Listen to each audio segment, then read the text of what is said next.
ওং নম ভগবতে বাসুদেবায় নম। রাধে রাধে।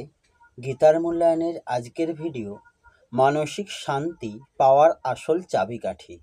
শ্রীমদ্ ভগবদ্গীতার পঞ্চম অধ্যায়ে 14 নম্বর শ্লোক থেকে জানব।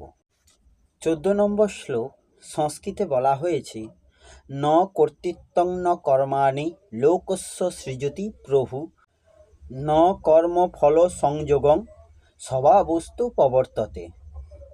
এর অনুবাদ, দেহরূপ নগরীর প্রভু জীবকর্ম সৃষ্টি করে না, সে কাউকে দিয়ে কিছুই করায় না এবং সে কর্মের ফলও সৃষ্টি করে না। এই সবই হয় জড় প্রকৃতির গুণের প্রভাবে। এই শ্লোকের তাৎপর্য হল, ভগবদ্গীতার সপ্তম অধ্যায় অনুসারে জীব ভগবানের অন্যতম শক্তি উৎকৃষ্ট পরা প্রকৃতি সম্ভূত, যা ভগবানের অন্য প্রকৃতি নিকৃষ্ট জড় বা অপরা থেকে ভিন্ন।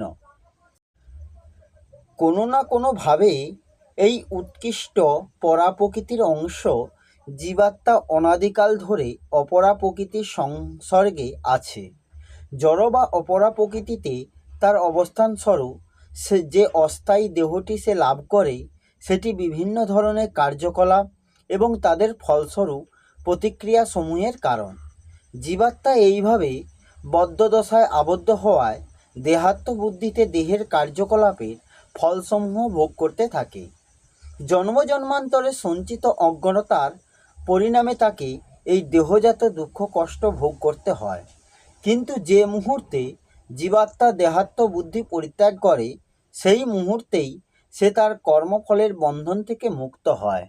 যতক্ষণ সেই দেহরূপ নগরীতে সে বাস করে, ততক্ষণ তাকে সেই দেহটি অধীশ্বর বলে মনে হয়, কিন্তু প্রকৃতপক্ষে সে তার দেহের অধীশ্বরও নয় এবং তার কর্মফলের কর্তাও নয়। সে কেবল ভবসমুদ্রে নিমজ্জমান জীবন সংগ্রামে বিধ্বস্ত জীবমাত্র। ভবসমুদ্রের উত্তাল তরঙ্গগুলি তাকে ভাসিয়ে নিয়ে চলছে এবং তাদের নিয়ন্ত্রণ করবার কোনো শক্তিই তার নেই। চিন্ময় কৃষ্ণভাবামৃত রূপ তরণীর আশ্রয় গ্রহণ করলে সেই ভবসমুদ্র পার হতে পারে। সেটিই কেবল সমস্ত দুর্যোগ থেকে তাকে রক্ষা করতে পারে। এই শ্লোকের ব্যাখ্যা হল, ন কর্তৃত্বং ন কর্মাণি লোকস্য সৃজতি প্রভু, অর্থাৎ সৃষ্টি রচনা সগুণ ভগবানের কাজ, তাই তাকে প্রভু বলা হয়েছে। ভগবান সর্বকার্যে সমর্থ এবং সকলের শাসক ও নিয়ামক। সৃষ্টি রচনা করলেও তিনি অকর্তাই। শ্রীমদ্ ভগবদ্গীতার 4 অধ্যায়ে 13 নম্বর শ্লোকে বলা হয়েছে, কোনো কর্মের কর্তৃত্বভাবের সম্পর্ক ভগবানের সৃষ্ট নয়। মানুষ নিজেই কর্মের কর্তৃত্বভাব আরোপ করে। সমস্ত কর্মই প্রকৃতির দ্বারা হচ্ছে, কিন্তু মানুষ অজ্ঞতাবশত প্রকৃতির সঙ্গে তদাত্ম করে নেয় এবং তার কৃতকর্মের নিজেকে কর্তা মনে করে। যদিও কর্তৃত্বভাবের সম্পর্ক ভগবানের সৃষ্ট হতো, তাহলে ভগবান এই অধ্যায়ের 8ম শ্লোকে নৈব কিঞ্চিৎ করমিতি যুক্ত মন্যে তো তত্ত্ববিদ এই কথা কি করে বললেন? এর তাৎপর্য হচ্ছে, কর্তৃত্বভাব ভগবানের সৃষ্ট নয়, বরং এটা জীবের নিজেরই মনে করা। সুতরাং সে এটিকে বর্জন করতে পারে। ভগবান এমন বিধানও দেন না যে অমুক জীবকে অমুক অশুভ কর্ম করতে হবে। ভগবান যদি এরূপ বিধান দিতেন, তাহলে বিধিনিষেধ আরোপকারী শাস্ত্র, গুরু, শিক্ষা ইত্যাদি সবই ব্যর্থ হয়ে যেত। এইসবের কোনো সার্থকতাই থাকতো না এবং জীবকে কর্মফলও ভুগতে হতো না। ন কর্মাণি পদের দ্বারা এই প্রমাণিত হয় যে মানুষ কর্ম করাতে স্বাধীন। ন কর্ম ফল সংযোগম, অর্থাৎ জীব যেমন কর্ম করে তাকে তেমনই ফল ভোগ করতে হয়। জড় হওয়ার জন্য কর্ম নিজের ফল ভোগ করতে অসমর্থ। তাই ভগবান কর্মফলের বিধান করে এইভাবে, লভতে চ তত কামান ময়ৈব বিহিতান হি তান। ভগবান কর্মের ফল দিলেও তার সঙ্গে সম্পর্ক স্থাপন করেন না, বরং জীব তার সঙ্গে নিজ সম্পর্ক স্থাপন করেন। জীব অজ্ঞতাবশত কর্মের কর্তা হয়ে এবং কর্মফলের আসক্ত হয়ে কর্মফলের সঙ্গে নিজ সম্পর্ক স্থাপন করে সুখী বা দুঃখী হয়। জীব যদি কর্মফলের সঙ্গে নিজের সম্পর্ক স্থাপন না করে তবে সে কর্মফলের সম্পর্ক থেকে মুক্ত থাকতে পারে। যারা এরূপ কর্মফলের সঙ্গে সম্পর্ক স্থাপন করে না তাদের অষ্টাদশ অধ্যায়ে দ্বাদশতম শ্লোকে সন্ন্যাসী নাম আখ্যা দেওয়া হয়েছে। ইহলোকে বা পরলোকে তাদের কর্মফলের ভোগ করতে হয় না। কর্মফলের সম্বন্ধ যদি ভগবান যোগ করতেন তবে কোনো জীবই কর্মফল হতে মুক্ত হতে পারত না। দ্বিতীয় অধ্যায়ে 47তম শ্লোকে ভগবান বলেছেন মা কর্মফল হেতুর্ভ, অর্থাৎ কর্মফলের হেতু হয়ও না। অর্থাৎ সুখী বা দুঃখী হওয়া বা না হওয়া, অর্থাৎ কর্মফলের হেতু হওয়া বা না হওয়ার মানুষের নিজের হাতে। কর্মফলের সম্বন্ধ যদি ভগবানের সৃষ্ট হতো তাহলে মানুষ কখনো সুখ দুঃখে সম হতে পারত না এবং নিষ্কামভাবে কর্মও করতে পারত না, যেটি করার কথা ভগবান গীতার স্থানে স্থানে বলেছেন। সংশয়, অর্থাৎ শ্রুতিতে আছে যে ভগবান যার ঊর্ধ্বগতি করাতে চান তার দ্বারা শুভকর্ম করান, আর যার অধোগতি করাতে চান তার দ্বারা অশুভ কর্ম করান। ভগবানই যখন শুভ অশুভ কর্ম করান তাহলে ভগবান কারোর কর্তৃত্ব, কর্ম এবং কর্মফল সংযোগে সৃষ্টি করেন না। এরূপ বলা হলে তো শ্রুতির সঙ্গে বিরোধ হতো।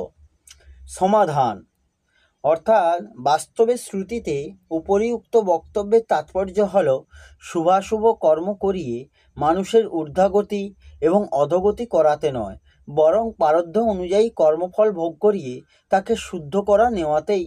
অর্থাৎ শুভাশুভ কর্মের ফল ভোগ করে মানুষ যাতে কর্মবন্ধন থেকে মুক্ত হয়ে তার সত্যিকার প্রেম পাওয়ার উপযুক্ত হয়ে ওঠে, ভগবান কৃপা করে তাকে তার প্রারব্ধ অনুযায়ী সেই রূপ পরিস্থিতি এবং বুদ্ধি প্রদান করেন।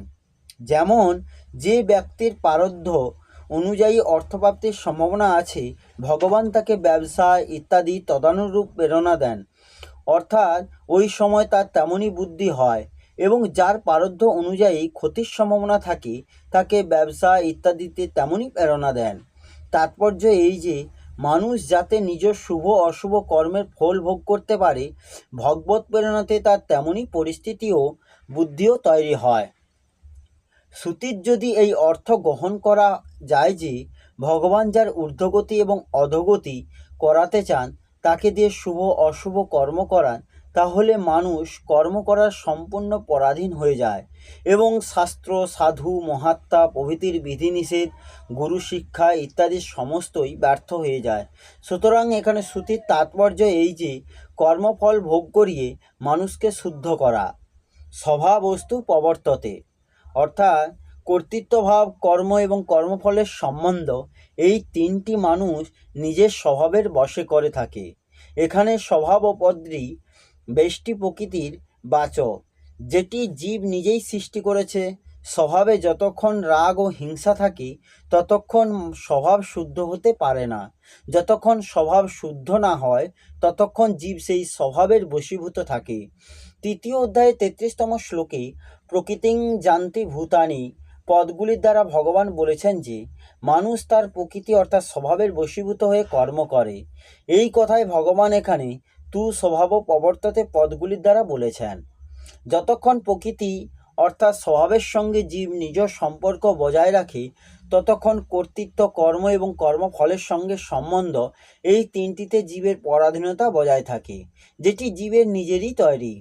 উপরে উল্লিখিত পদগুলিতে ভগবান বলেছেন যে কর্তৃত্ব, কর্ম এবং কর্মফল সংযোগ তিনটি জীবের নিজ সৃষ্ট, তাই সে নিজে এগুলি ত্যাগ করে নির্লিপ্ত হতে সক্ষম। এই শ্লোকে পরিশিষ্টভাবে বলা হয়েছে কর্তৃত্বভাব, কর্ম এবং কর্মফলের সংযোগ পরমাত্মার সৃষ্টি নয়, তা জীবেরই সৃষ্টি, তাই জীবেরই এটি ত্যাগ করার দায়িত্ব।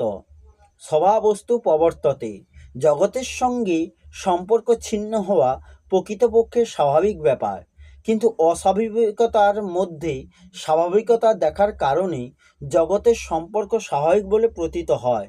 এই স্বভাব সতই নয়, এটি হলো কৃত্রিম বা বানানো।